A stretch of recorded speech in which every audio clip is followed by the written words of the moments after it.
ꯑꯃꯨꯛ ꯂꯥꯏꯚ ꯁ꯭ꯇ꯭ꯔꯤꯝꯗ ꯉꯁꯤꯗꯤ ꯄꯨꯡ 10 ꯇꯥꯗ꯭ꯔꯤꯉꯩꯗ ꯃꯌꯥꯝꯒ ꯎꯅꯕꯒꯤ ꯇꯥꯟꯖꯥ ꯑꯃ ꯂꯧꯖꯒꯦ ꯅꯨꯡꯇꯤꯒꯤ ꯂꯥꯏꯚ ꯊꯥꯖꯅꯕ ꯍꯣꯠꯅꯖꯕꯅꯤ ꯑꯗꯨꯕꯨ ꯑꯩꯒꯤ ꯊꯕꯛꯅ ꯃꯔꯝ ꯑꯣꯏꯔꯀꯥꯟꯗ ꯍꯥꯏꯇꯥꯔꯦ ꯍꯤꯡꯕ ꯉꯝꯅꯕꯒꯤꯗꯃꯛ ꯍꯣꯠꯅꯖꯕ ꯊꯕꯛ ꯀꯌꯥ ꯑꯃ ꯆꯠꯆꯕꯅ ꯃꯔꯝ ꯑꯣꯏꯔꯒ ꯌꯥꯝ ꯊꯦꯡꯅ ꯍꯜꯂꯛꯄ ꯀꯌꯥ ꯑꯃꯁꯨ ꯌꯥꯎꯏ ꯑꯗꯨꯅ ꯂꯥꯏꯚꯇꯤ ꯊꯥꯅꯤꯡꯉꯒ ꯑꯩꯅ ꯍꯜꯂꯛꯄ ꯃꯇꯝꯗ ꯍꯜꯂꯛꯑꯒ ꯆꯥꯛ ꯆꯥꯕ ꯊꯛꯄ ꯇꯧꯕ ꯃꯇꯝꯗ ꯁꯨꯝ almost ꯄꯨꯡ 10ꯁꯦ ꯑꯗꯨꯃꯛ ꯇꯥꯈꯤꯕ ꯍꯥꯏꯇꯥꯔꯦ ꯑꯗꯨꯅ ꯊꯦꯡꯅ ꯍꯜꯂꯛꯑꯕꯅꯤꯅ ꯈꯔꯁꯨ ꯋꯥꯕꯅꯆꯤꯡꯕ ꯀꯌꯥ ꯑꯃ ꯌꯥꯎꯔꯕꯅꯤꯅ ꯁꯨꯝ ꯂꯥꯏꯚꯁꯤ ꯊꯥꯕ ꯉꯝꯗꯕ ꯀꯌꯥ ꯑꯃ ꯑꯗꯨꯃꯛ ꯌꯥꯎꯋꯦ ꯍꯥꯏꯇꯥꯔꯦ ꯑꯗꯨꯅ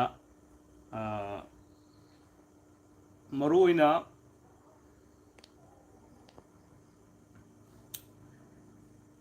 ꯇꯣꯉꯥꯟ ꯇꯣꯉꯥꯟꯕ ꯑꯩꯅ ꯍꯥꯟꯅ ꯕ꯭ꯂꯣꯛ ꯁꯦꯝꯖꯈ꯭ꯔꯕ ꯇꯣꯄꯤꯛ ꯀꯌꯥꯗꯣ ꯑꯃꯨꯛ ꯍꯟꯅ ꯅꯧꯍꯧꯅꯅ ꯂꯥꯏꯚ ꯁ꯭ꯇ꯭ꯔꯤꯝꯗ ꯑꯩꯅ ꯄꯥꯏꯖꯔꯤꯕ ꯂꯥꯏꯔꯤꯛ ꯑꯩꯅ ꯅꯩꯅꯖꯔꯤꯕ ꯂꯥꯏꯔꯤꯛꯁꯤꯡꯗꯣ ꯃꯌꯥꯝꯒ ꯍꯛꯊꯦꯡꯅꯅ ꯂꯥꯏꯚꯇ ꯑꯩꯈꯣꯏꯒꯤ ꯎꯅꯗꯨꯅ ꯕꯨꯛꯁꯤꯡꯗꯣ ꯔꯤꯚ꯭ꯌꯨ ꯇꯧꯃꯤꯟꯅꯕ ꯑꯃꯗꯤ ꯆꯃꯝꯅꯕ ꯀꯌꯥ ꯂꯩꯕꯗꯣ ꯂꯥꯏꯚ ꯁ꯭ꯇ꯭ꯔꯤꯝꯗ ꯍꯦꯟꯅ ꯈꯪꯃꯤꯟꯅꯕꯒꯤ ꯇꯥꯟꯖꯥꯗꯣ ꯂꯧꯃꯤꯟꯅꯕꯒꯤ ꯁꯨꯝꯅ ꯇꯣꯉꯥꯟ ꯇꯣꯉꯥꯟꯕ ꯀꯌꯥ ꯑꯃ ꯑꯗꯨꯃꯛ ꯆꯪꯁꯤꯜꯂꯛꯄꯗꯣ ꯉꯁꯤꯁꯦ ꯅꯨꯄꯥ ꯃꯈꯜ 3 ꯁꯤꯒꯤ ꯃꯇꯨꯡꯗ ꯑꯃꯨꯛ ꯅꯨꯄꯤ ꯃꯈꯜ 3ꯗꯣ ꯑꯩ ꯄꯥꯏꯖꯔꯛꯀꯗꯕꯅꯤ ꯉꯁꯤꯒꯤ ꯑꯣꯏꯅ ꯑꯍꯥꯟꯕꯗ ꯅꯨꯄꯥ ꯃꯈꯜ 3ꯁꯦ ꯀꯔꯝꯕ ꯃꯤꯑꯣꯏꯁꯤꯡꯗ ꯆꯟꯕꯒꯦ ꯍꯥꯏꯕꯗꯣ ꯑꯩꯈꯣꯏ ꯌꯦꯡꯃꯤꯟꯅꯁꯤ ꯍꯥꯏꯕꯁꯤ ꯊꯝꯖꯒꯦ ꯀꯃꯦꯟ ꯑꯃ ꯂꯥꯛꯑꯦ ꯔꯣꯍꯤꯠ ꯍꯨꯏꯁꯦꯟ ꯆꯥꯛ ꯆꯥꯔꯕꯣ ꯆꯥꯛ ꯆꯥꯔꯦ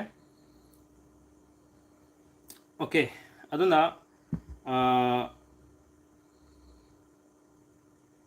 ꯃꯌꯥꯝ ꯂꯥꯏꯠ ꯈꯔ ꯅꯝꯕꯤꯔꯣ ꯑꯩ ꯍꯧꯖꯔꯛꯀꯦ ꯂꯥꯏꯠ ꯅꯝꯕꯁꯤ 10ꯃꯨꯛ ꯁꯨꯖꯔꯒꯗꯤ ꯆꯥꯠ ꯍꯧꯔꯛꯑꯒꯦꯀꯣ ꯑꯗꯨꯒ ꯅꯨꯄꯥ ꯃꯈꯜ 3ꯁꯦ ꯃꯃꯥꯡꯗ ꯑꯩꯅ almost ꯊꯝꯖꯈ꯭ꯔꯦ ꯍꯥꯏꯇꯥꯔꯦꯀꯣ ꯅꯨꯄꯥ ꯃꯈꯜ 3ꯁꯤꯒꯤ ꯃꯇꯥꯡꯗ ꯑꯗꯨꯒ ꯅꯨꯄꯤ ꯃꯈꯜ 3ꯒꯤꯁꯨ ꯊꯝꯈ꯭ꯔꯦ ꯁꯤꯒꯤ ꯊꯝꯈ꯭ꯔꯤꯕꯁꯤꯡꯁꯤꯗ ꯌꯥꯝ ꯀꯣꯏꯁꯟ ꯂꯥꯛꯑꯦ ꯃꯃꯥꯡꯗ ꯊꯥꯒꯠꯈꯤꯕ ꯚꯤꯗꯤꯑꯣꯁꯤꯡꯁꯦ ꯆꯍꯤ ꯐꯥꯔꯀꯥꯟꯗ ꯑꯗꯨꯃꯛ ꯃꯌꯥꯝꯅ ꯅꯧꯍꯧꯅꯅ ꯌꯦꯡꯕꯤꯔꯛꯄꯁꯨ ꯀꯌꯥ ꯑꯃ ꯌꯥꯎꯋꯦ ꯌꯦꯡꯕꯗꯨꯗ ꯃꯌꯥꯝꯅ ꯆꯃꯝꯅꯕ ꯈꯔꯁꯨ ꯑꯗꯨꯃꯛ ꯂꯩ ꯍꯥꯏꯕꯤꯔꯛꯄ ꯈꯪꯗꯕ ꯀꯌꯥ ꯁꯨꯝ ꯍꯥꯏꯗꯤ ꯈꯪꯕꯗꯈꯔ ꯋꯥꯔꯕ ꯑꯩꯅ ꯍꯥꯏꯔꯛꯄꯗ ꯈꯔ ꯆꯃꯝꯅꯕ ꯀꯌꯥꯁꯤꯡꯗꯣ ꯗꯥꯎꯠ ꯂꯩꯕ ꯀꯌꯥꯁꯤꯡꯗꯣ ꯀꯃꯦꯟꯗ ꯁꯨꯝ ꯎꯅꯕ ꯀꯃꯦꯟꯗ ꯁꯨꯝ ꯍꯥꯏꯅꯕꯒꯤ ꯀꯩꯅꯣꯃꯗꯤ ꯌꯥꯝ ꯁꯨꯝ ꯉꯁꯤꯐꯥꯎ ꯇꯧꯅ ꯂꯥꯛꯑꯦ ꯍꯥꯏꯇꯥꯔꯦꯀꯣ ꯇꯧꯕꯇꯕꯨ ꯂꯥꯏꯚꯇ ꯑꯃꯨꯛ ꯃꯌꯥꯝꯗ ꯑꯩꯅ ꯂꯥꯏꯔꯤꯛꯁꯦ ꯄꯥꯊꯣꯛꯆꯔꯀꯥꯟꯗ ꯍꯦꯟꯅ ꯈꯪꯃꯤꯟꯅꯕꯒꯤ ꯇꯥꯟꯖꯥꯁꯨ ꯍꯦꯟꯅ ꯂꯩ ꯍꯥꯏꯕꯅꯆꯤꯡꯕ ꯀꯌా ꯂꯥꯛꯄꯗꯒꯤ ꯇꯣꯉꯥꯟꯕ ꯇꯣꯄꯤꯛꯁꯤꯡꯁꯤ ꯑꯃꯃꯝꯇ ꯑꯗꯨꯃꯛ ꯄꯥꯏꯈꯠꯆꯔꯛꯄꯅꯤ ꯑꯗꯨꯒ ꯕ꯭ꯂꯣꯛꯇꯅ ꯍꯥꯟꯅ ꯁꯟꯗꯣꯛꯈꯤꯗ꯭ꯔꯤꯕ ꯇꯣꯄꯤꯛꯁꯤꯡ ꯑꯗꯨꯃꯛ ꯑꯩ ꯁꯟꯗꯣꯛꯆꯔꯛꯀꯅꯤ ꯊꯕꯛꯁꯤ ꯍꯧꯖꯤꯛꯁꯤ ꯂꯧꯁꯤꯡꯁꯤ ꯌꯥꯝ ꯀꯟꯅꯕ ꯑꯩꯕꯨꯗꯤ ꯂꯧ ꯆꯠꯄ ꯅꯠꯇꯦ ꯇꯧꯕꯇꯕꯨ ꯃꯇꯝꯁꯤꯗ ꯑꯩꯁꯨ ꯑꯩꯒꯤ ꯑꯣꯏꯕ ꯇꯣꯉꯥꯟꯕ ꯊꯕꯛ ꯁꯨꯝ ꯆꯠꯆꯕ ꯁꯤꯒꯨꯝꯕ ꯀꯌꯥꯁꯤꯅ ꯃꯔꯝ ꯑꯣꯏꯔꯒ ꯁꯨꯝ ꯍꯜꯂꯛꯄꯗ ꯊꯦꯡꯕ ꯈꯣꯠꯄꯁꯤꯡꯁꯤꯅ ꯋꯥꯔꯀꯥꯟꯗ ꯕ꯭ꯂꯣꯛ ꯁꯦꯝꯅꯕ ꯍꯣꯠꯅꯕꯁꯤ ꯑꯩꯉꯣꯟꯗ ꯑꯋꯥꯕ ꯑꯃ ꯁꯨꯝ ꯑꯣꯏꯕꯁꯨ ꯂꯩ ꯍꯥꯏꯇꯥꯔꯦ ꯑꯗꯨꯅ ꯑꯩ ꯍꯧꯖꯔꯒꯦ ꯍꯧꯖꯗ꯭ꯔꯤꯉꯩꯗ ꯑꯩ ꯀꯃꯦꯟ ꯄꯥꯅꯕ ꯐꯣꯟꯁꯤ ꯑꯝꯇꯪ ꯑꯩ ready ꯇꯧꯖꯈꯤꯒꯦ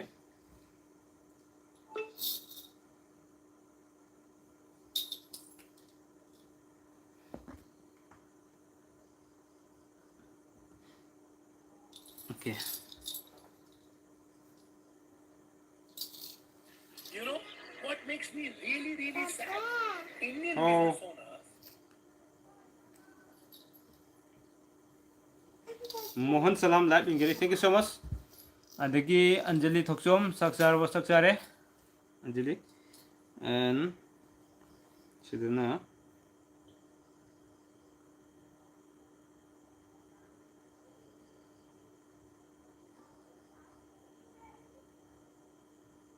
Now I hujuragi ko.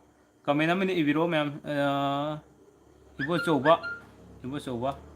ꯑꯩꯁꯦ ꯀꯔꯝꯕ ꯅꯨꯄꯥꯗ ꯆꯟꯕꯅꯣ ꯈꯪꯗ꯭ꯔꯦ ꯑꯃꯨꯛ ꯇꯥꯛꯄꯤꯔꯣ ꯑꯩ ꯂꯥꯏꯛ ꯕꯨꯛꯁꯤ ꯕꯨꯛ ꯔꯤꯚꯤꯌꯨ ꯇꯧꯖꯔꯀꯥꯟꯗ ꯂꯣꯏ ꯈꯪꯃꯤꯟꯅꯔꯅꯤꯀꯣ SMS ꯕ꯭ꯔꯣ ꯃꯨꯁꯇꯣꯐꯥꯕꯨ ꯑꯦꯅꯥꯂꯥꯏꯁꯤꯁ ꯇꯧꯔꯛꯀꯦ ꯃꯨꯁꯇꯣꯐꯥꯗꯣ ꯅꯍꯥꯟ ꯆꯨꯝꯅ ꯑꯩꯈꯣꯏꯒꯤ ꯀꯩ ꯍꯥꯏꯅꯤ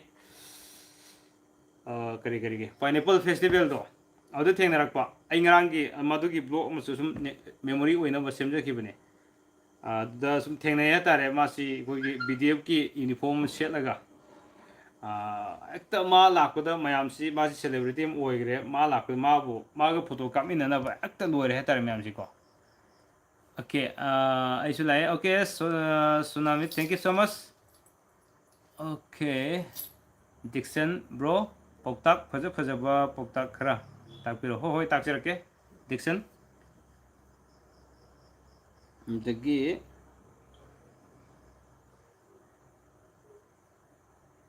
okay.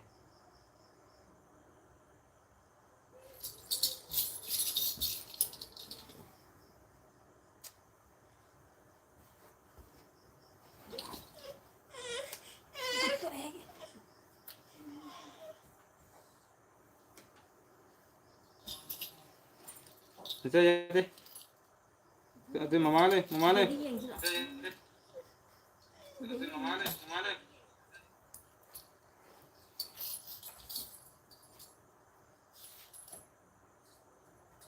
Punsiron sula I should join the live se. Thank you so much. Punsiron ki 1K yogador ne ma'am. I can see subscribers sing. I inside to see my video se yam nuai hanak ti sa with hagbi am tore.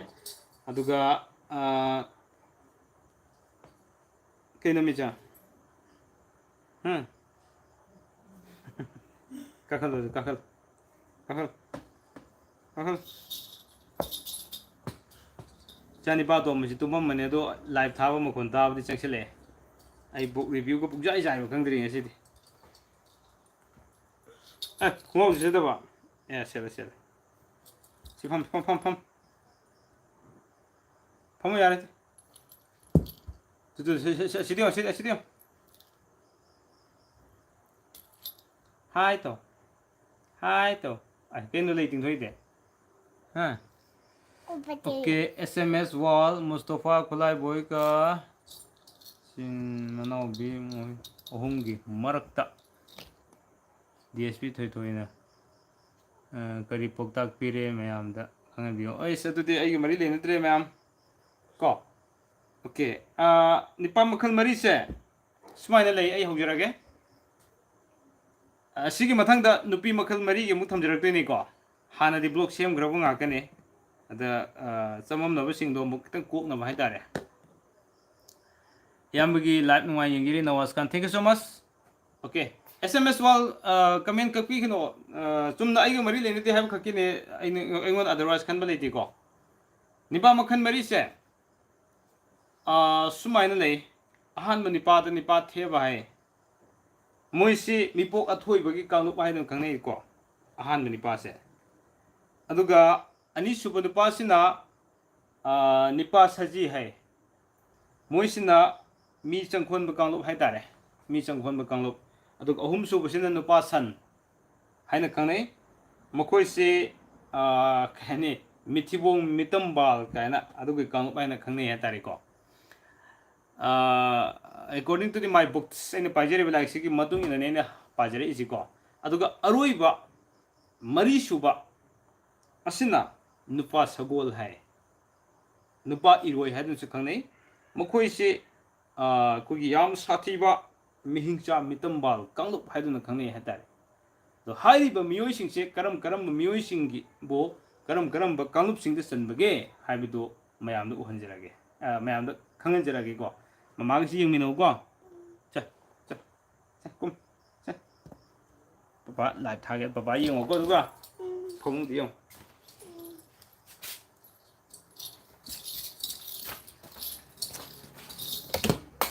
okay aduna hujena thamjakiba mayam pungni changna tabiri ko ai comment ama ta comment sum jengjege yamugi live nungani yengjeri thank you so much ge duga Tsunami sani khurumbagi yumda dasagi takpiro yarate hoi sani okay sani khurumbagi ko taning mana loire arke abhinas okay ahan ba kanglup ta lerise nipa theba sida mipok athoiba haitare mipok athoiba kanglup se karam mioibo mipoi mipok athoiba habidi nipa theba sida manung chanbage habado ai mayam da haijarake asumna hai hariba kanglup chanba mioi singse makoi se makoi gi saktam se yengbada yamna nungsiba pokuma oiganeba aduga wahi khonpham se yamna phajagani hai aduga mamit yengbada nungsigani Pokchel khojel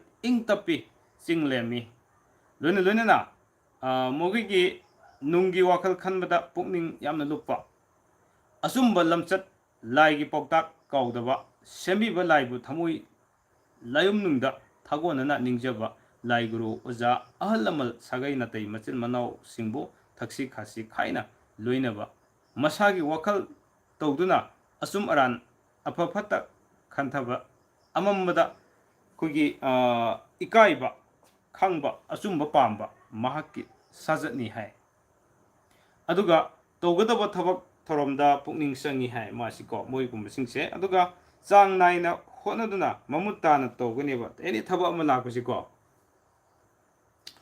ꯑꯗꯨꯒ ꯊꯕꯛ ꯊꯧꯔꯝꯗꯗꯤ ꯌꯥꯝꯅ ꯄꯨꯛꯅꯤꯡ ꯆꯪꯒꯗꯕ ꯍꯥꯏꯇꯥꯔꯦ ꯃꯣꯏꯁꯤ ꯊꯕꯛ ꯊꯧꯔꯝꯗ ꯌꯥꯝ ꯄꯨꯛꯅꯤꯡ ꯆꯪꯒꯅꯤ ꯑꯗꯨꯒ ꯆꯥꯡ ꯅꯥꯏꯅ ꯍꯣꯠꯅꯗꯨꯅ ꯃꯃꯨꯠ ꯇꯥꯅ ꯇꯧꯕ ꯊꯕꯛꯁꯤꯁꯨ ꯃꯣꯏꯗ ꯂꯩꯒꯅꯦꯕ ꯇꯧꯔꯛꯄ ꯊꯕꯛꯁꯤꯡꯗ ꯃꯈꯣꯏꯗ ꯑꯀꯤꯕ ꯂꯩꯇꯕ ꯑꯆꯨꯝꯕꯒꯤꯗꯃꯛꯁꯨ ꯂꯦꯞꯄ ꯄꯥꯝꯕ ꯃꯤꯒꯤ ꯅꯨꯡꯉꯥꯏ ꯌꯥꯏꯐꯕ ꯎꯔꯒ ꯃꯤꯍꯧꯕ ꯌꯥꯎꯗꯅ ꯄꯦꯟꯖꯕ ꯉꯝꯕ ꯃꯤꯑꯣꯏꯁꯨ ꯑꯣꯏꯕ ꯍꯥꯏꯇꯥꯔꯦ ꯑꯗꯨꯒ ꯃꯤꯒꯤ ꯃꯇꯦꯡ ꯄꯥꯡꯅꯤꯡꯕ ꯁꯤꯃꯁꯨ ꯂꯩ ꯏꯁꯣꯔꯗ ꯊꯥꯖꯕ ꯅꯨꯡꯁꯤꯕ ꯈꯨꯔꯨꯝꯕ ꯎꯔꯒ ꯊꯃꯣꯏꯗ ꯄꯦꯟꯖꯕ ꯇꯣꯜꯂ ꯇꯥꯔꯕꯁꯤꯡꯒꯤ ꯃꯇꯦꯡ ꯌꯥꯝꯅ ꯄꯥꯡꯖꯔꯒ ꯅꯨꯡꯉꯥꯏꯖꯕ ꯃꯤꯑꯣꯏ ꯑꯣꯏꯅ ꯇꯧꯕ ꯍꯥꯏꯇꯥꯔꯦ ꯅꯤꯄꯥ ꯊꯦꯕꯁꯤꯡꯗ ꯂꯩꯔꯤꯁꯦ ꯑꯗꯨ ꯃꯈꯣꯏꯒꯤ ꯁꯕꯥꯟꯁꯦ ꯑꯃꯨꯛ ꯌꯦꯡꯁꯦꯕ ꯃꯈꯣꯏꯒꯤ ꯁꯕꯥꯟꯁꯤ ꯌꯦꯡꯕꯗ ꯌꯥꯝꯅ ꯐꯖꯕ ꯁꯕꯥꯟ ꯑꯗꯨꯒ ꯃꯔꯦꯞ ꯃꯉꯥꯜ ꯆꯞ ꯃꯥꯟꯅꯅ ꯎꯕ ꯍꯥꯏꯇꯥꯔꯦ ꯍꯛꯆꯥꯡꯗꯤ ꯊꯣꯠ ꯃꯦꯡꯅ ꯎꯏ ꯑꯗꯨꯒ ꯃꯁꯝ ꯃꯇꯨ ꯌꯥꯝꯅ ꯀꯨꯞꯀꯅꯤ ꯍꯥꯏ ꯃꯈꯣꯏꯒꯤ ꯍꯨꯃꯥꯡ ꯑꯃꯁꯨꯡ ꯍꯛꯆꯥꯡ ꯃꯅꯝ ꯅꯨꯡꯁꯤꯕ ꯀꯥꯡꯂꯨꯞꯅꯤ ꯍꯥꯏ ꯑꯁꯤꯒꯨꯝꯕ ꯃꯤꯑꯣꯏꯗꯨꯗꯤ ꯃꯍꯥꯛꯀꯤ ꯂꯣꯏꯅꯕꯤ ꯅꯨꯄꯤ ꯅꯠꯇꯅ ꯑꯇꯣꯞꯄ ꯅꯨꯄꯤꯁꯤꯡꯒ ꯍꯛꯇꯤꯟꯅꯕ ꯄꯥꯝꯗꯕ ꯃꯤꯑꯣꯏꯁꯤꯡ ꯑꯣꯏꯒꯜꯂꯦ ꯍꯥꯏꯇꯥꯔꯦ ꯃꯁꯥꯃꯛꯀꯤ ꯅꯨꯄꯤꯃꯛ ꯑꯣꯏꯔꯕꯁꯨ ꯄꯥꯛꯅ ꯐꯝꯖꯤꯟꯅꯕ ꯄꯥꯝꯗꯕ ꯃꯤ ꯑꯣꯏꯕ ꯍꯥꯏꯇꯥꯔꯦ ꯑꯗꯨꯒ ꯐꯝꯖꯤꯟꯅꯔꯕ ꯇꯥꯔꯒꯁꯨ ꯌꯥꯝꯅ ꯊꯨꯅ ꯑꯄꯦꯟꯕ ꯑꯣꯏꯒꯟꯕ ꯃꯈꯣꯏꯒꯤ ꯈꯥꯒꯤ ꯍꯛꯆꯥꯡꯁꯨ ꯌꯥꯝꯅ ꯊꯣꯠꯂꯤ ꯈꯨꯗꯣꯜ ꯇꯔꯨꯛꯇꯃꯛ ꯁꯥꯡꯒꯜꯂꯤ ꯍꯥꯏ ꯑꯗꯨꯒ ꯃꯈꯣꯏꯅ ꯑꯆꯝꯕ ꯆꯤꯟꯖꯥꯛ ꯆꯥꯕ ꯄꯥꯝꯃꯤ ꯑꯗꯨꯒ ꯐꯤꯖꯦꯠ ꯂꯩꯇꯦꯡ ꯑꯔꯪ ꯑꯔꯥꯛꯇ ꯄꯨꯛꯅꯤꯡ ꯊꯣꯏꯅ ꯆꯪꯗꯕ ꯍꯥꯏꯇꯥꯔꯦ ꯑꯗꯨꯒ ꯅꯨꯡꯁꯤ ꯅꯨꯡꯉꯣꯟ ꯑꯃꯁꯨꯡ ꯑꯩꯈꯣꯏꯒꯤ ꯁꯦꯛꯁꯀꯤ ꯂꯝꯗ ꯐꯝꯖꯤꯟꯅꯕꯒꯤ ꯋꯥꯈꯜꯗ ꯇꯥꯎꯗꯨꯅ ꯂꯩꯍꯟꯕ ꯃꯉꯣꯟꯗ ꯆꯪꯗꯦꯕ ꯑꯗꯨꯒ ꯑꯆꯨꯝꯕ ꯐꯤꯖꯦꯠ ꯂꯩꯇꯦꯡ ꯁꯤꯖꯤꯟꯅꯕꯅ ꯃꯈꯣꯏꯒꯤ ꯄꯦꯟꯖꯕ ꯑꯣꯏ ꯍꯥꯏ ꯍꯧꯈꯤꯕ ꯑꯃꯁꯨꯡ ꯇꯨꯡꯒꯤ ꯋꯥꯈꯜꯗ ꯅꯨꯡꯅꯥꯡꯕ ꯇꯧꯗꯦ ꯍꯧꯖꯤꯛ ꯂꯩꯔꯤꯕ ꯐꯤꯕꯝ ꯑꯃꯁꯨꯡ ꯃꯇꯝꯒꯤ ꯐꯅꯕ ꯋꯥꯈꯜꯗ ꯇꯧꯏ ꯃꯍꯥꯛꯅ ꯀꯅꯥꯒꯨꯝꯕꯁꯤꯡꯒꯤ ꯃꯥꯡꯅꯕ ꯇꯧꯈꯤꯗꯕꯅ ꯃꯉꯣꯟꯗ ꯀꯔꯤꯃꯠꯇ ꯊꯣꯛꯂꯣꯏ ꯍꯥꯏꯅ ꯈꯟꯗꯨꯅ ꯏꯁꯣꯔ ꯂꯩꯔꯤ ꯍꯥꯏꯗꯨꯅ ꯈꯟꯖꯕ ꯂꯦꯞꯆꯕ ꯃꯤꯑꯣꯏ ꯑꯣꯏꯅ ꯇꯧꯏ ꯍꯥꯏꯇꯥꯔꯦ ꯃꯉꯣꯟꯗ ꯌꯦꯛꯅꯕ ꯂꯩ ꯍꯥꯏꯅ ꯀꯔꯤꯒꯨꯝꯕ ꯋꯥꯈꯜ ꯑꯃꯠꯇ ꯃꯉꯣꯟꯗ ꯐꯥꯎꯔꯨꯗꯦ ꯃꯔꯝꯗꯤ ꯃꯤꯉꯣꯟꯗ ꯂꯥꯟꯅ ꯃꯤ ꯑꯣꯏꯗꯕꯅꯤꯅ ꯌꯦꯛꯅꯕꯁꯨ ꯊꯝꯗꯦ ꯑꯗꯨꯒ ꯑꯁꯤꯒꯨꯝꯕ ꯃꯈꯜꯒꯤ ꯃꯤꯑꯣꯏꯁꯤꯡꯒꯤ ꯀꯥꯡꯕꯨꯅ ꯃꯤꯑꯣꯏꯁꯤꯡꯕꯨ ꯑꯊꯣꯏꯕ ꯑꯣꯏꯒꯜꯂꯤ ꯃꯍꯥꯛꯅ ꯂꯩꯔꯨꯕ ꯃꯐꯝꯒꯤ ꯂꯨꯆꯤꯡꯕ ꯍꯦꯛꯇ ꯃꯌꯥꯝꯅ ꯍꯥꯞꯄꯤ ꯃꯈꯣꯏꯒꯤ ꯉꯥꯛꯄꯤꯕ ꯉꯝꯕꯒꯤ ꯄꯥꯡꯒꯜ ꯌꯥꯝꯅ ꯂꯩ ꯃꯈꯣꯏꯒꯤ ꯃꯥꯏꯊꯣꯡ ꯀꯣꯏꯗꯥꯅꯩ ꯍꯥꯏ ꯃꯌꯥꯝ ꯍꯥꯏꯔꯤꯕꯁꯤꯡꯁꯦ ꯍꯧꯖꯤꯛ ꯌꯦꯡꯕꯤꯔꯤꯕ ꯚꯤꯌꯨꯋꯔꯁꯤꯡꯅ ꯀꯔꯝꯕ ꯍꯥꯏꯕꯗꯤ ꯑꯍꯥꯟꯕ ꯀꯥꯡꯂꯨꯞꯇ ꯂꯩꯔꯤꯕ ꯅꯤꯄꯥ ꯊꯦꯕ ꯁꯤ ꯀꯅꯥ ꯀꯅꯥ ꯑꯣꯏꯔꯤꯕꯒꯦ ꯍꯥꯏꯕꯗꯨ ꯏꯁꯥ ꯏꯁꯥꯅ ꯆꯨꯁ ꯇꯧꯕꯤꯔꯣ ꯍꯥꯏꯇꯥꯔꯦ ꯃꯥꯏꯊꯣꯡꯗ ꯌꯦꯡꯂꯁꯨ ꯃꯥꯏꯊꯣꯡ ꯀꯣꯏꯗꯥꯅꯕ ꯑꯣꯏꯔꯅꯤ ꯑꯗꯨꯒ ꯌꯥꯝꯅ ꯑꯐꯕ ꯃꯤꯉꯣꯟꯗ ꯂꯥꯜꯂꯨꯗꯕ ꯃꯤꯉꯣꯟꯗ ꯂꯥꯜꯂꯨꯗꯕ ꯑꯗꯨꯒ ꯐꯠꯇꯕ ꯋꯥꯈꯜꯁꯤ ꯃꯉꯣꯟꯗ ꯀꯥ ꯍꯦꯟꯅ ꯈꯟꯗꯕ ꯃꯌꯥꯝꯅ ꯍꯥꯏꯔꯛꯑꯁꯨ ꯃꯥꯅ ꯊꯥꯖꯔꯨꯗꯕ ꯃꯨꯟꯅ ꯇꯥꯔꯨꯗꯕ ꯑꯗꯨꯒꯨꯝꯕ ꯃꯤꯑꯣꯏ ꯀꯥꯡꯂꯨꯞꯁꯤꯡ ꯍꯥꯏꯇꯥꯔꯦ ꯃꯥꯏꯊꯣꯡꯗꯤ ꯀꯣꯏꯗꯥꯅꯅ ꯇꯧꯒꯗꯕ ꯁꯤꯅꯤ ꯍꯥꯏꯔꯤꯁꯦ ꯑꯗꯨꯒ ꯃꯉꯣꯟꯗ ꯌꯥꯝꯅ ꯂꯛꯖꯔꯤꯒꯤ ꯑꯔꯪ ꯑꯔꯥꯛꯀꯤꯒꯨꯝꯕ ꯀꯩꯒꯨꯝꯕꯁꯤ ꯊꯣꯏꯅ ꯄꯥꯝꯃꯨꯕ ꯂꯩꯇꯦ ꯃꯉꯣꯟꯗ ꯑꯗꯨꯒ ꯁꯤꯇꯁꯨ ꯅꯠꯇꯅ ꯀꯩꯗꯧꯋꯦ ꯍꯥꯏꯕ ꯃꯇꯝꯗ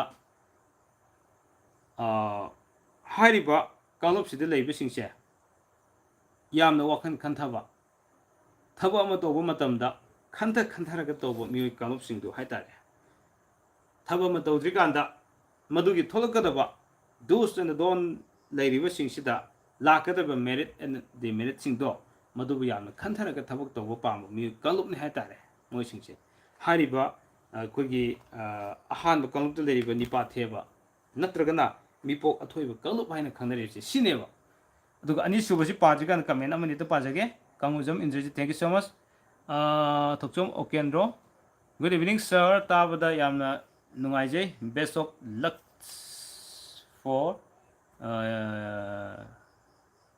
Udre. Oh, your future life. Thank you, sir. Okay. Okay, Andro. I guess I think it's a Tagaseri. Namkale and Tagaseri have some tamjage. Aduga Anisuba, the Pamakalsimam Kari hiking, ma'am. Miss Aidubo. Han Mukalubda, Nipate Vire. Singajit, welcome back to my channel. Singajit, thank you so much. Laviba. Yamwai. Marap Marak Tajaba Live Sida. Aina Mapung Fana Mayam, Pelhan Mungam the Butarga, so Maramuk the Tajari Live Sina. Hek Tajare, Tabaga, Ubaga, notification Tokuga Mayam, the Sanbiratuna Mayamna, Saruk Yabiba, Mayamna, Mapung Paviba, Panbiba Yamnuaje Hatare. Aduga, my name Tipakula. Hi, bro. Okay, welcome back to my channel. Anisuba, the Pamakasi Majaraki Gomea. Joker, thank you so much. Anisuba, the Pamakasi Mam, Hijakido, Nupa Saji Hatare. Nupa Saji say, Mishan Kunba Kalum Hai. Karamba, Mioi, Kangapo, Karambo, Nipa Singbo, Hariba, Anisuba, Kugi Nipa Makal, Nipa Saji, Habadi, Nipa, I call it Mishan Kunba Kalup Sit, Tabage, Habadu, Hijarage. Asum Hai Makugi Kalup Sing say, Sigma Mioising say, Ying with the Savan Yana Pajaba. Aduga Marip Kamangal Ying with that, Maripna Hienba. Makuigi Mayanglen Sanktak Togani Hai. Mokwang Siang no Ugani, Aduga, Akalato Oibigi Sabalni. Momit Ying with that Laptak Ugani Hai. Aduga, Masinban Ying with that Momon Nogna Ui. Masina Mioising Buping Sing Chili Hai. Haksang Taru Taruna Iru Might do not labor Panjaba Mioini Hai. Tabak Tobada, Masayam the King Natoi, Masamo Kali, Masamana, why tie. Nipa is a Bataraga Suko. The Kariguma Hiramda, Sanction Bada, Asum Aran, a Papata Kantava, Nungi Oiva, Kantava, Topum Topa, Tabakta, Asum Aran. Kantava Masum, Tiva, Lingjel, Pugi, Lingjel So Kava. Asum Aran Gidamak. So yam lepungamba aduna masadadi yam sawanda ba haidare ko siumasu oi haidare ani subu makalgi mipasing se aduga thaba mato matamda mamutta na sangkhona thabak to su pam kanglup sing ne hai aduga matak thong sing da ko ikai khum da ba yam utpa pamba thabak to da mai paktri phawa to kigani haduna lepa kanglup sing Migi Tabak to Uraga, Puning Togatpa, Pukchil Saukatpa. Oi, Pukchil Arepa Nagini, Ishor, Guru, Brahman Singbo, Pujato, Buyana Pamba, Mataki Ansing Musul Bevato of Pamba, Kangop Sing Haidare. Mahaka, Loina Singi, Yai Panapata Kanba, Muish Oi. Makogi, my tongue ying with that, Mina Nungsi, Segra Amasung, Kagi Sam, Toina Hode. Kagi Haksang, Mapung Pana. Pambina Kudam Salava Matamda Kudol Nepal degi Toina Hen Sangan de Hai Makogi Kalava Lengbal Momon by Tong Momona by Tong Haitarigo Adugo Masamo King but Nintina Taru Tanan but visual lating but Pamzava Aduga Mausa degi Loinezava Nuxiva Manam Sinava Pamzavasina Makoi be Yang but I take the gate top na Uhali Hector Kangba Nami Hatare, Mokois Sigumba, Canones, Mogi, Lakumatamda. Aduga, Citizenatana, Mokogi Tabak Toramda, Kang Haina, Satpa. Aduga, a Kang Machina, Hybrid question to give Makapon, Satpusupamba. Laila Sugi, Losing Labor, in the signal labor pamba, musing Hatare. The Citizenatan Mokoise, I could a ping of high the Karalagan, Tabak Torakumatamda. Could Kina, Maduki a ping of Haiduna, Maram Oraga, Masamukti, and Kanta the Bra, having Makso, Dumuti, not the Ba Hatare. Ko.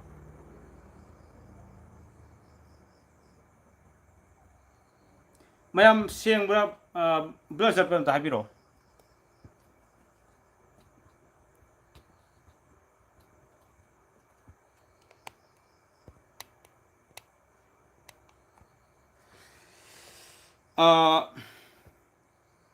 first time I watch your video. I am your subscriber. Thank you for this. Thank you so much. Kavita Lema, Leighton thank you. Yam Nakana about Povil Kiapi, Wiki Lesson. Thank you so much. Yam Tab Yam Nungaya Pavdo. Thank you so much, Asem Kabi, KB. Net Yadrebo, Gyan Gatadre. Nesi Yadre, Mayam Yadrem, the Habio. Net Yadre have come in thing of Denico. I say, Humang Cressoy. Net Yadre have come in thing in Hetare. Aduna Maram Orga. Seeing the bra have to say something commend like Piragadium noise. Songs to Tabi bra. I think saying on him song Taram Dragadi no idea. 720p the pixel the young when yam saying that. Yeah. Okay, young view ma'am video quality though. Awang to Tambu is I video that I go. Says I phone the video quality though saying that young video Aduga live Q&A I guess the best level I wanted to have Sitting Hanadi I never can wire them debo. Never wire them say Yam 100 YouTube to get like Pasasina I cookie Wi-Fi ama pusingere internet Wi-Fi ama pusingere Harib internet Wi-Fi sina Kanatore cookie net se Sitiki Tadok Jarga Wi-Fi to get Tadok Jarine Ado Sigi Ganose cookie Hana labor Ganoduga Sigi Wi-Fi di Tadok Pasiga net se up the English a hand test over never go. The Sida Kagumba Siang Wale Koli have targeted internet secret market quality Hantayana low in Hetare. Ado Hande Hantango Monday, I know some video Gaga Tan Yang Matamda, Fazana Dom Yamunu Ayatare. I was Tojeri say, live target of Kanjaraga Wi-Fi push in Germany. Wi-Fi see almost Pesacham Samana data. I do line G Europe the BSNL Wi-Fi Tazabane video upload to Copodium Queen Jungle and Hanati. Even the Sayugi Rashifol Tagada for the Ape the same one say, I wish the IGOG, Sahimagris as Hapser of the Hatarico. Sahibris as Hapser of Simukada, I video Tagat, but the networks in wide, and in the disaster will be out, not a mina. Adobotum I canatore. Sahimagris as Yona, I see all no idea ticket or any. Hanadam Nuaram and Honaxi, I complain some tour of a complaint or so Tabi de Gionago. The target I get it to the other winner.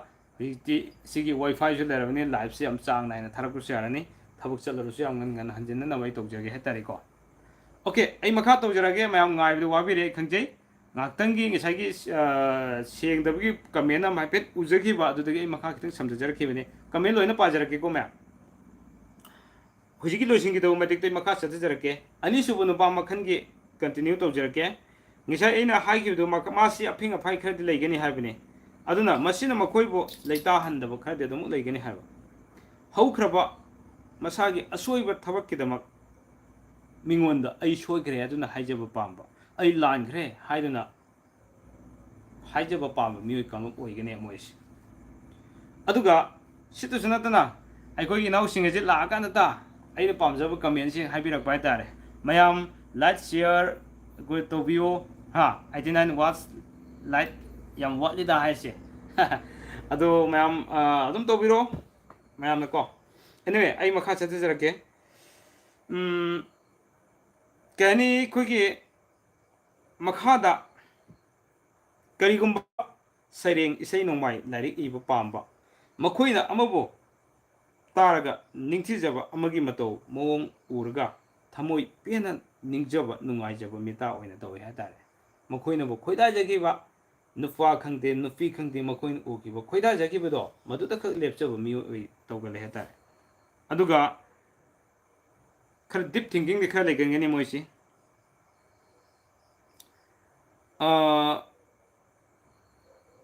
Miko Miraxon con no con but musing to organ mois.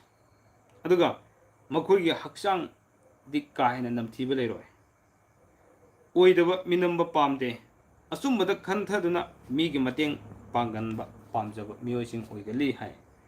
Aduga Lamkoiba, ano open ying body yam palmy, Lalonitic Toguna, Sel Tangi Haina, Kande. Nipa Tong the Tabak Toguna, Masabu Hingna, Hingna Honaba, Wakal Loxing Pangal, Sinaduna, Toriba Tabakta, Maipuna Kravadi, Maram Aduna, Mine Kai Kumne, ꯃꯈꯣꯏꯅ ꯐꯠꯇꯕ ꯊꯕꯛꯇ ꯊꯃꯣꯏ ꯁꯣꯜꯂꯤ ꯑꯗꯨꯒ ꯑꯄꯤꯛꯄ ꯅꯠꯇꯕ ꯊꯕꯛ ꯊꯧꯔꯝꯗ ꯄꯨꯛꯅꯤꯡ ꯊꯝꯗꯦ ꯊꯣꯏꯅ ꯁꯤꯗ ꯋꯥꯈꯜ ꯇꯧꯔꯨꯗꯦꯕ ꯇꯧꯊꯣꯔꯛꯄ ꯊꯕꯛ ꯊꯧꯔꯝꯗ ꯄꯥꯡꯅ ꯁꯥꯅ ꯇꯧꯒꯦ ꯍꯥꯏꯅ ꯈꯟꯕ ꯍꯥꯏꯗꯤ ꯄꯤꯔꯛꯏꯕ ꯊꯕꯛ ꯃꯥꯅ ꯇꯧꯒꯗꯕ ꯊꯕꯛꯁꯤꯗ ꯃꯥꯏ ꯄꯥꯛꯅ ꯆꯪꯁꯤꯜꯂꯝꯒꯦ ꯇꯧꯔꯝꯒꯦ ꯍꯥꯏꯕꯒꯤ ꯋꯥꯈꯜꯁꯤ ꯈꯜꯂꯦ ꯍꯥꯏꯕꯅꯤ ꯍꯥꯏꯔꯤꯕꯁꯤꯅ ꯑꯅꯤꯁꯨꯕ ꯃꯈꯜꯗ ꯂꯩꯕ ꯅꯨꯄꯥ ꯀꯥꯡꯂꯨꯞꯁꯤꯡꯅꯤ ꯍꯥꯏꯇꯥꯔꯦ ꯃꯌꯥꯝ ꯀꯣ ꯍꯧꯖꯤꯛꯐꯥꯎꯗ ꯂꯩꯔꯤꯁꯦ ꯅꯨꯄꯥ ꯃꯈꯜ ꯃꯔꯤꯒꯤ ꯃꯅꯨꯡꯗ ꯑꯍꯥꯟꯕ ꯅꯨꯄꯥ ꯊꯦꯕꯒꯤ ꯊꯝꯈ꯭रे ꯑꯅꯤꯁꯨꯕꯗ ꯅꯨꯄꯥ ꯁꯖꯤꯒꯤ ꯊꯝꯈ꯭रे ꯃꯌꯥꯝ ꯑꯍꯨꯝꯁꯨꯕ ꯅꯨꯄꯥ ꯃꯈꯜꯗꯣ ꯃꯌꯥꯝ ꯅꯤꯡꯁꯤꯡꯕꯤꯔꯤꯕ ꯉꯁꯥꯏ ꯑꯩꯅ ꯑꯍꯥꯟꯕꯗ ꯍꯥꯏꯖꯈꯤꯕꯗꯣ ꯑꯃꯨꯛꯇꯪ ꯔꯤꯃꯥꯏꯟ ꯇꯧꯕꯤꯔꯛꯑꯣꯅꯦ ꯃꯌꯥꯝ ꯅꯤꯡꯁꯤꯡꯅꯔꯤꯀꯥꯟꯁꯤꯗ ꯑꯩ ꯑꯍꯨꯝꯁꯨꯕ ꯅꯨꯄꯥ ꯃꯈꯜꯁꯦ ꯍꯧꯗ꯭ꯔꯤꯉꯩꯁꯤꯗ ꯀꯃꯦꯟ ꯈꯤꯇꯪ ꯑꯩ ꯑꯃꯨꯛ ꯄꯥꯖꯍꯧꯒꯦ ꯃꯌꯥꯝ ꯀꯣ ꯃꯌꯥꯝꯒꯤ ꯀꯃꯦꯟꯁꯤ ꯂꯥꯏꯚ ꯊꯥꯔꯒ ꯀꯃꯦꯟ ꯄꯥꯗ꯭ꯔꯒꯗꯤ ꯌꯥꯝ ꯅꯨꯡꯉꯥꯏꯇꯦ ꯃꯌꯥꯝꯅ ꯋꯥꯔꯧꯈꯤꯗꯕ ꯅꯨꯡꯉꯥꯏꯖꯗꯕꯗꯣ ꯑꯩꯉꯣꯟꯗ ꯌꯥꯝ ꯅꯨꯡꯉꯥꯏꯖꯗꯦ ꯍꯥꯏꯇꯥꯔꯦ ꯑꯗꯨꯅ ꯍꯧꯖꯤꯛ ꯐꯥꯎꯗ ꯂꯩꯔꯤꯁꯦ ꯀꯃꯦꯟꯁꯦ ꯕꯤꯀꯥꯁ ꯈ꯭ꯋꯥꯏꯔꯥꯛꯄꯝ ꯁꯦꯡꯉꯦ ꯑꯣꯀꯦ ꯊꯦꯡꯛ ꯌꯨ ꯁꯣ ꯃꯆ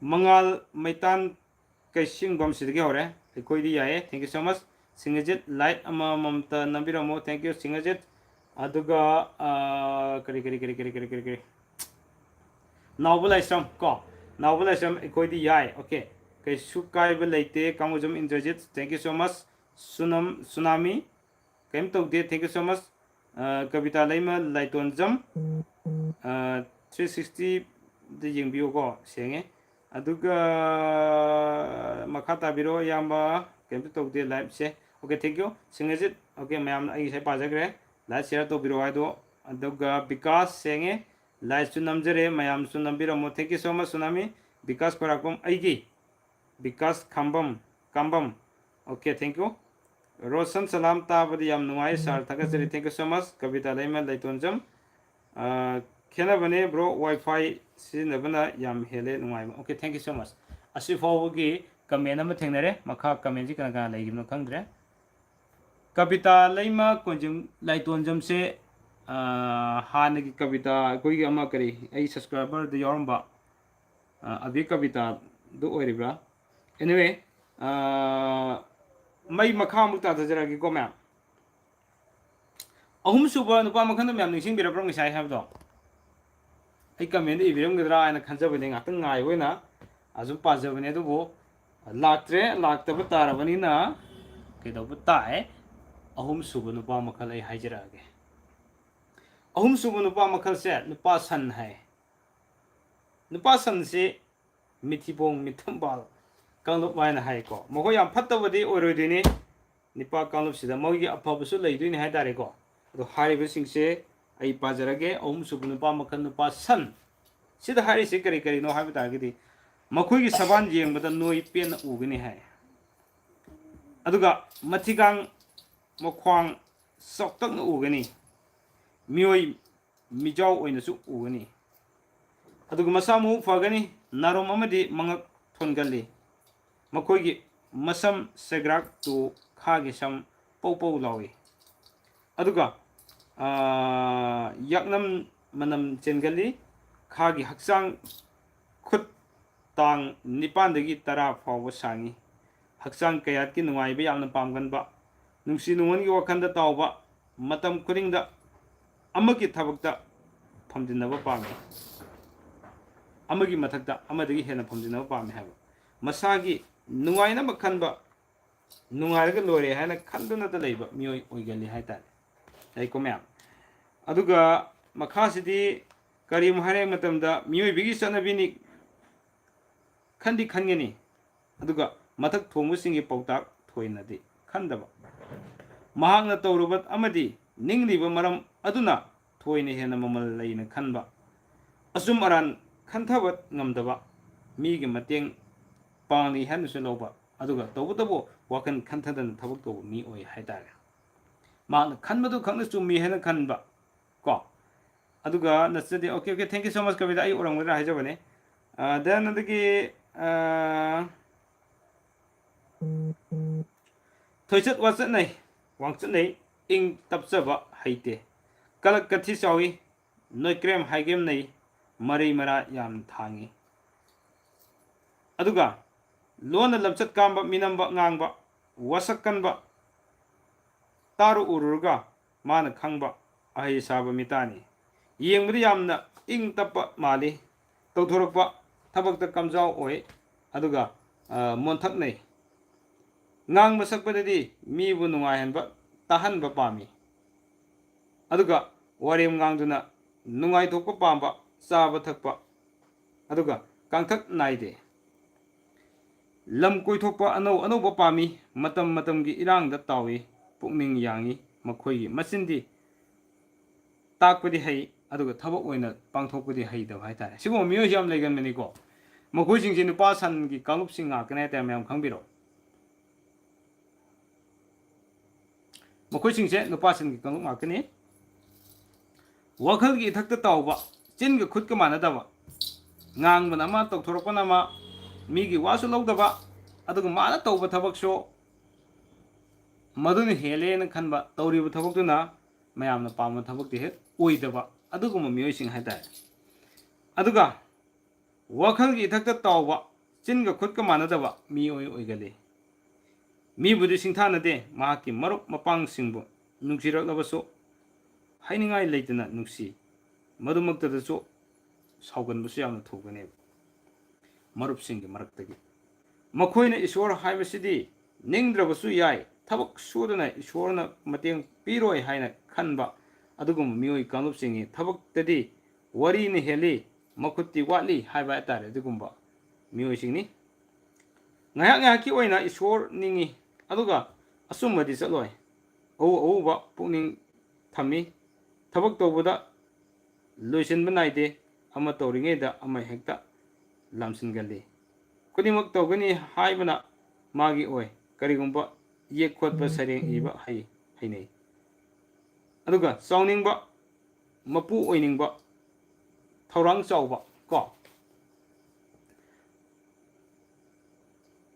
ꯑꯗꯨꯒ ꯑꯩꯈꯣꯏꯒꯤ ꯇꯨꯡꯗ ꯅꯨꯡꯉꯥꯏꯔꯛꯈꯤꯒꯅꯤ ꯈꯟꯗꯨꯅ ꯂꯩꯊꯣꯛꯄ ꯉꯝꯕ ꯃꯤꯑꯣꯏ ꯍꯥꯏꯇꯥꯔꯦ ꯍꯧꯖꯤꯛ ꯋꯥꯕ ꯇꯥꯔꯒꯁꯨ ꯑꯩ ꯇꯨꯡꯗ ꯁꯣꯏꯗꯅ ꯅꯨꯡꯉꯥꯏꯔꯛꯈꯤꯒꯅꯤ ꯀꯔꯤꯒꯨꯝꯕ ꯊꯕꯛ ꯑꯃꯠꯇ ꯇꯧꯗꯕ ꯇꯥꯔꯒꯁꯨ ꯍꯥꯏꯕ ꯇꯥꯔꯦ ꯁꯤꯒꯨꯝꯕ ꯃꯤꯑꯣꯏꯁꯤꯡꯁꯦ ꯍꯥꯏꯔꯤꯕ ꯑꯍꯨꯝꯁꯨꯕ ꯃꯤꯑꯣꯏꯒꯤ ꯑꯩꯈꯣꯏꯒꯤ ꯃꯈꯜꯁꯤꯡꯁꯤꯗ ꯆꯜꯂꯤ ꯍꯥꯏꯇꯥꯔꯦꯀꯣ ꯑꯗꯨꯒ ꯑꯃꯨꯛꯁꯨ ꯑꯃꯨꯛ ꯀꯩꯗꯧꯋꯦ ꯍꯥꯏꯕ ꯃꯇꯝꯗ ꯃꯈꯣꯏꯁꯦ ꯃꯈꯣꯏꯅ ꯍꯤꯔꯝ ꯈꯨꯗꯤꯡꯗ ꯈꯪ ꯍꯩꯕ ꯌꯥꯝ ꯉꯥꯟꯒꯅꯦꯕ ꯑꯗꯨꯒ ꯋꯥ ꯉꯥꯡꯕꯗ ꯃꯤ ꯁꯨꯝꯃꯠꯄ హిꯔꯝ ꯑꯃꯗ ꯃꯃꯨꯠ ꯇꯥꯅ ꯈꯪꯕ ꯉꯝꯕꯗꯤ ꯌꯥꯝꯅ ꯑꯣꯏꯗꯕ ꯍꯥꯏꯇꯥꯔꯦ ꯑꯗꯨꯒ ꯊꯧꯗꯣꯛꯀꯤ ꯏꯁꯇꯦꯟ ꯇꯥꯎꯗꯨꯅ ꯂꯩꯕ ꯃꯤꯅꯤ ꯀꯔꯤꯒꯨꯝꯕ ꯃꯈꯣꯏꯅ ꯂꯥꯏꯅꯤꯡ ꯂꯝꯕꯤꯗ ꯌꯥꯝꯅ ꯆꯠꯂꯤ ꯑꯁꯤꯒꯨꯝꯕ ꯃꯈꯜꯒꯤ ꯃꯤꯑꯣꯏꯁꯤꯡ ꯑꯁꯤꯅ ꯍꯤꯔꯝ ꯑꯃꯗ ꯄꯨꯛꯅꯤꯡ ꯂꯨꯞꯁꯤꯟꯈ꯭ꯔꯕꯗꯤ ꯊꯣꯏꯗꯣꯛꯅ ꯆꯥꯎꯈꯠꯄ ꯃꯥꯏ ꯄꯥꯛꯄ ꯑꯣꯏꯒꯅꯤ ꯍꯥꯏꯕ ꯇꯥꯔꯦ ꯍꯥꯏꯔꯤꯕꯁꯤꯡꯁꯦ ꯑꯍꯨꯝꯁꯨꯕ ꯅꯨꯄꯥ ꯃꯈꯜꯒꯤ ꯃꯤꯑꯣꯏ ꯀꯥꯡꯂꯨꯞꯁꯤꯡꯅꯤ ꯍꯥꯏꯇꯥꯔꯦꯀꯣ ꯑꯣꯀꯦ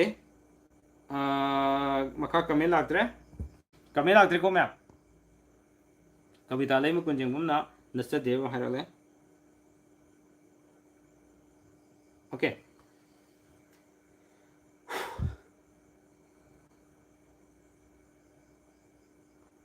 ꯃꯔꯤꯁꯨꯕꯗ ꯀꯔꯤ ꯍꯥꯏ ꯃꯔꯤꯁꯨꯕꯗ ꯅꯤꯄꯥ ꯁꯒꯣꯜ ꯅꯠꯇ꯭ꯔꯒꯅ ꯅꯤꯄꯥ ꯏꯔꯣꯏ ꯍꯥꯏꯔꯤꯕ ꯃꯤꯑꯣꯏꯁꯤꯡꯁꯦ ꯃꯁꯤꯒꯤ ꯃꯅꯨꯡ ꯆꯟꯕ ꯃꯤꯑꯣꯏꯁꯤꯡꯁꯦ ꯃꯈꯣꯏꯒꯤ ꯁꯕꯥꯟ ꯌꯦꯡꯕꯗ ꯃꯇꯤꯛ ꯅꯦꯝꯅ ꯆꯥꯎꯗꯝꯅꯩ ꯑꯗꯨꯒ ꯊꯦꯕꯒꯨꯝꯅ ꯎꯒꯅꯤ ꯍꯥꯏ ꯃꯁꯥ ꯅꯣꯏ ꯄꯦꯜꯂꯤ ꯃꯀꯣꯛ ꯆꯥꯎꯏ ꯃꯁꯝ ꯃꯅꯥ ꯃꯇꯨ ꯄꯧ ꯄꯧ ꯂꯥꯎꯏ ꯃꯈꯧꯔꯤ ꯊꯣꯜꯂꯤ ꯃꯉꯛ ꯁꯝꯗꯒꯤꯅ ꯅꯤꯡ ꯐꯥꯎꯕ ꯆꯥꯡ ꯆꯞ ꯃꯥꯟꯅꯅ ꯎꯏ ꯃꯉꯛ ꯁꯝꯗ ꯃꯩ ꯂꯩꯒꯟꯕ ꯃꯀꯣꯛ ꯆꯥꯎꯏ ꯃꯔꯥꯏꯄꯛ ꯄꯥꯛꯏ ꯑꯗꯨꯒ ꯃꯁꯝ ꯆꯞ ꯌꯨꯡꯅ ꯅꯠꯇ꯭ꯔꯒ ꯊꯣꯏꯅ ꯍꯧꯒꯜꯂꯤ ꯍꯧꯔꯕꯁꯨ ꯆꯄꯧꯏ ꯍꯛꯆꯥꯡ ꯃꯅꯝ ꯅꯝꯊꯤ ꯆꯥꯕ ꯊꯛꯄꯗ ꯄꯨꯛꯅꯤꯡ ꯆꯪꯏ ꯑꯗꯨꯒ ꯆꯥꯛ ꯌꯥꯝꯅ ꯆꯥꯏ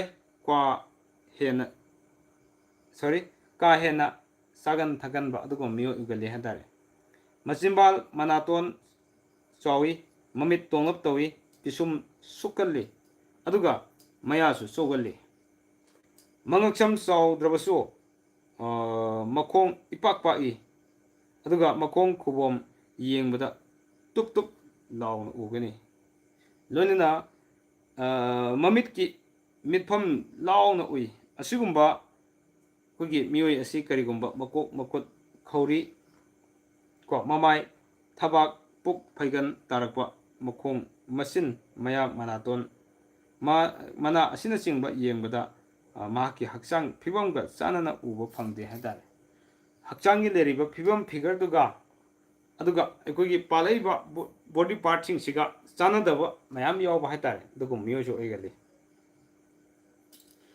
ꯑꯗꯨꯒ ꯀꯥꯏꯗꯈ꯭ꯔꯦ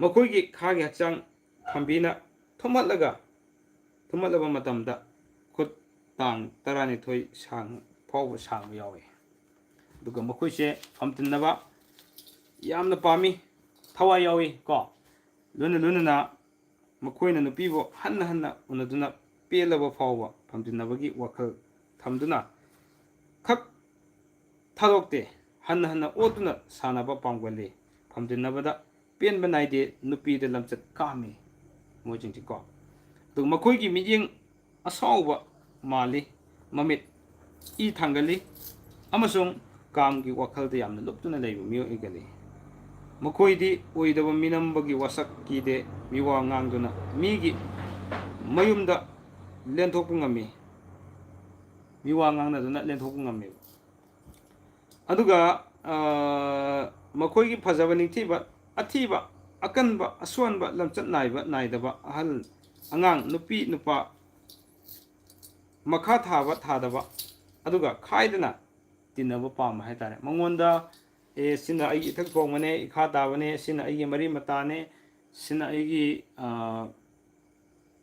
ꯀꯩ ꯍꯥꯏꯅꯤ ꯏꯆꯦꯅꯦ ꯏꯅꯦꯅꯦ ꯏꯟꯗꯣꯝꯆꯥꯅꯦ ꯑꯗꯨꯒꯨꯝꯕ ꯑꯩꯒꯤ ꯃꯊꯛ ꯊꯣꯡꯕ ꯃꯈꯥ ꯊꯪꯕꯁꯤ ꯀꯅꯥꯅꯣ ꯀꯔꯤꯅꯣ ꯈꯪꯒꯟꯗꯕ ꯃꯁꯥꯒꯤ ꯑꯄꯥꯝꯕꯁꯤꯕꯨ ꯂꯥꯛꯄ ꯇꯥꯔꯒꯗꯤ ꯍꯥꯏꯇꯥꯔꯦꯀꯣ ꯑꯗꯨꯅ ꯋꯥꯔꯤ ꯁꯥꯕꯗ ꯐꯝꯖꯤꯟꯅꯕꯒꯤ ꯋꯥꯔꯤꯗꯃꯛ ꯃꯇꯝ ꯂꯩꯕ ꯈꯤꯕꯤꯛꯇ ꯃꯥꯡꯑꯣꯏꯅꯅ ꯋꯥꯔꯤ ꯁꯥꯏ ꯋꯥꯆꯣꯛ ꯑꯀꯥꯝ ꯊꯧꯅꯥꯝ ꯍꯥꯏꯗꯤ ꯉꯥꯡꯕꯒꯤ ꯏꯀꯥꯏꯈꯤ ꯈꯪꯗꯕ ꯀꯣ ꯑꯗꯨꯒ ꯑꯐꯕ ꯐꯠꯇ ꯈꯟꯊꯗꯦ ꯃꯆꯤꯡ ꯃꯁꯣꯟ ꯅꯥꯏ ꯑꯗꯨꯒ ꯏ ꯄꯥꯝꯃꯤ ꯋꯥꯔꯧ ꯄꯨꯛꯂꯧ ꯌꯥꯝ ꯆꯥꯎꯒꯅꯤ ꯂꯣꯏꯅꯅ ꯊꯕꯛ ꯁꯨꯕ ꯅꯣꯝꯊꯔꯛꯄ ꯃꯇꯝꯗꯗꯤ ꯀꯟꯊꯤ ꯀꯟꯖꯥꯎ ꯊꯣꯛꯅ ꯁꯨꯕ ꯉꯝꯃꯤ ꯃꯤꯒꯤ ꯑꯋꯥꯕ ꯑꯅꯥ ꯎꯔꯒ ꯃꯉꯣꯟꯗ ꯅꯣꯟꯖꯗꯨꯅ ꯍꯥꯏꯖꯗ꯭ꯔꯤ ꯐꯥꯎꯕ ꯃꯇꯦꯡ ꯄꯥꯡꯗꯕ ꯃꯤꯑꯣꯏ ꯑꯣꯏꯌꯦ ꯍꯥꯏꯇꯥꯔꯦ ꯑꯗꯨꯒ ꯃꯤꯅ ꯇꯧꯔꯝꯕ ꯊꯕꯛꯇ ꯁꯤꯡꯊꯥꯅꯗꯦ ꯅꯣꯛꯄꯗ ꯈꯥꯡꯅ ꯅꯣꯛꯀꯜꯂꯤ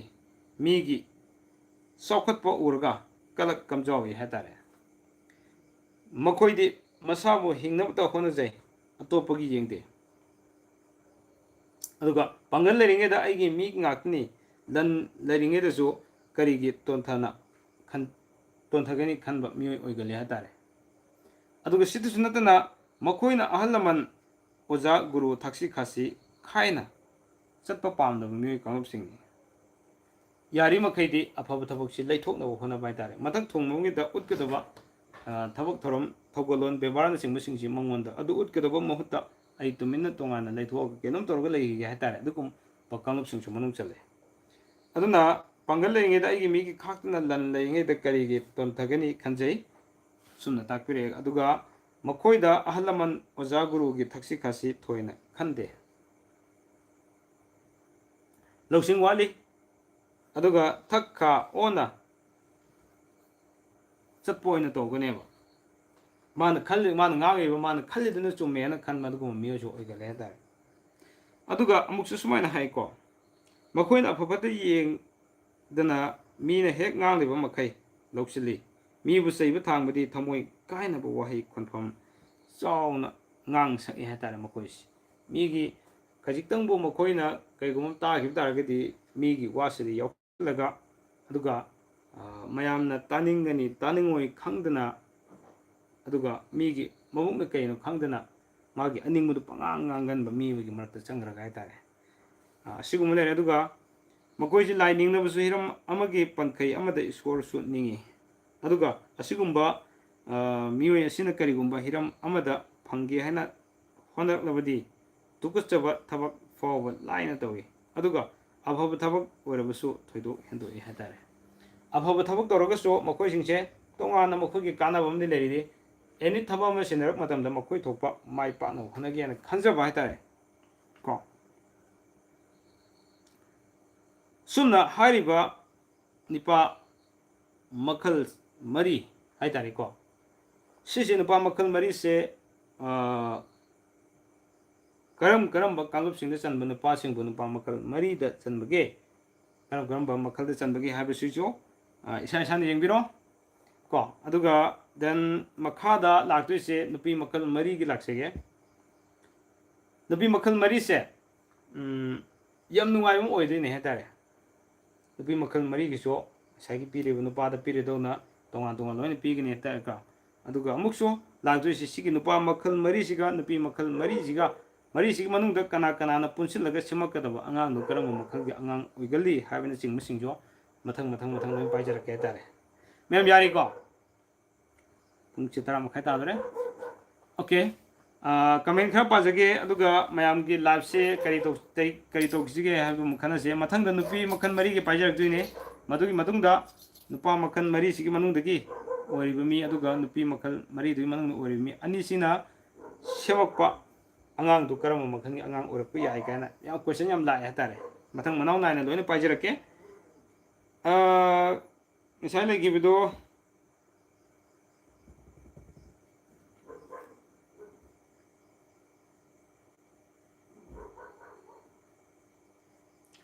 ओके रोशन सलाम ताब जम नोजे थागचरी खेना बने ब्रो ओके सिलेरे वायरपम आर्मस्ट्रांग हाय कई थबक पाइबिरिगे थबक चलेसे थबक करा सुम कंपनी की थबक करा चले तारे अदुगा मुरांगथिम से आलेमा करी मथेन जागे इरोले रोमा पेपे को बिकास खोराकपम ताब याम नुआए अदुगा मोरांगथेम सया लेमा अंगांगी मरमदसु खरा हाबिरो अंगांगी मरमददी मयाम खंबिनिंगबसिंगदो any question you can ask me in my WhatsApp को अदुगा सिदे टॉपिक का ngasi थमिबो टॉपिक सिगा खितंग खेनारबनिना आई थमजरोगे वारो बिबे यादे असोमदा आइना ब्लॉग अन सेमजगिबसिंगदसु खितंग येंगमिनसे तारे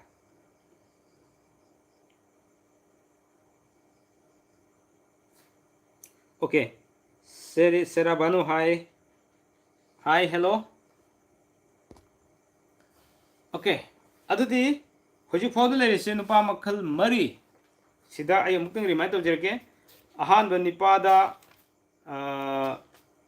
निपा थेबा अनिसुबा मखल की नुपा सिंगन नुपा सजी है अहुम सुबदना सन मिथिबोंग आदि सन की कांगलुपता को अदुगा मरी सुबसिना सगोल नत्रग इरोगी कांगलुप हाइतारे हारिबा सिंगसिना करी करी मनुंग चले हाबदो जि डिटेल लोइ मयाम पिजखरे मयाम ने हेना खंबिनिंग लेबा तारगसु सुम WhatsApp हंबिरो मतंग दुगी सुम आई स्क्रीनशॉट लौरगो जो थाजरके कैमरा लौरगो सो को एनीवे मखा चथबिरो इंद्रजित ओके आई मखा से मखा गे ना हयेंग नोंगो थमजरगे ngasi di nupa makhal khak thamjarake animaki loina tathokib daragadi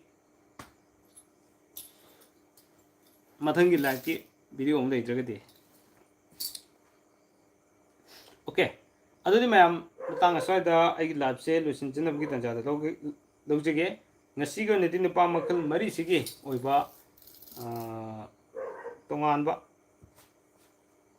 nupa makhal mari sigi oiba mayam sum nainagre hatare ko aduga नुपी मखल मरी की मथंग लानी सिहारगा मैम लाइव से लोई फाव येंबीबा कंगुजम इंद्रजित मखा चथब याररोय मथंग मनंग खर सम पाइजरकीको यम नुवाइना तारी ब्रो मखा ताबिरखो कविता लेम मगजेगम असुमाय तौसे कोई लाइव से यम ऑलमोस्ट यम सांगसो थाबा अदुगा आइसो थबक खर सम हलकबगी खितंग वाबा खोबा ऐसे फमगदी तुमनिंग हेतार चका तोगा कोई लाइव को मथाबा थिंजल कानदीको फमदन चौकीदगुम चेयरदगुम फम तारगदी इसासे बोरिंग जोरगा कयानी तुमनिंगबसे फरकपा लाइव थारगा इन उइनरेदी फजरोयबको अदुना ऐसे थोइन सिदा टेबल सिंग ममांग लेबगा स्टैंड खेलगा ngasiगी लाइव से मयामदा बुक रिव्यू तौजबनी ngasiगी थाजरिबा लाइव सिना कयाम नुंगाई अमदि इसागी अपेन पेन ददो कमेंट खरसम थाबिरो हाइबसे मैं थमजगे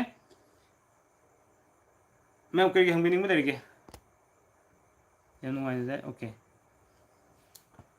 ꯑꯗꯨꯗꯤ ꯃꯌꯥꯝ ꯉꯁꯤꯒꯤ ꯑꯣꯏꯅꯗꯤ ꯑꯩ ꯃꯇꯥꯡ ꯑꯁ꯭ꯋꯥꯏꯗ ꯉꯁꯤꯒꯤ ꯂꯥꯏꯐꯁꯦ ꯇꯦꯟꯁꯤꯟꯖꯒꯦ ꯅꯨꯄꯤ ꯃꯈꯜ ꯃꯔꯤꯒꯤꯁꯨ ꯌꯥꯝ ꯁꯥꯡꯉꯦ ꯍꯥꯏꯇꯥꯔꯦ ꯌꯥꯝ ꯁꯥꯡꯕꯅꯤꯅ ꯀꯩꯗꯧꯅꯤ ꯑꯩꯈꯣꯏꯒꯤ ꯅꯣꯡꯃ ꯊꯝꯕꯅ ꯐꯔꯦꯕ ꯀꯣ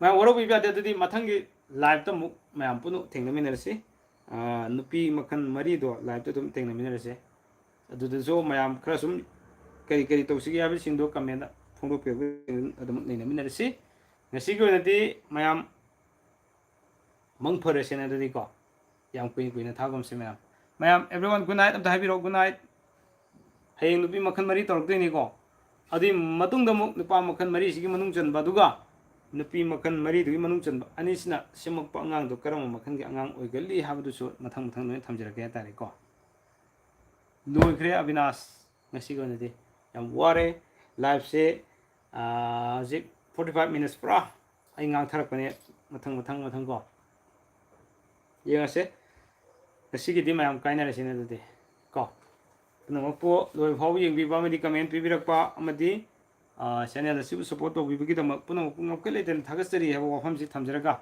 ꯉꯁꯤꯒꯤ ꯂꯥꯏꯐꯁꯤ ꯁ꯭ꯋꯥꯏꯗ ꯇꯦꯟꯁꯤꯟꯖꯒꯦ ꯄꯨꯝꯅꯃꯛꯄꯨ ꯈꯨꯔꯨꯝꯖꯔꯤ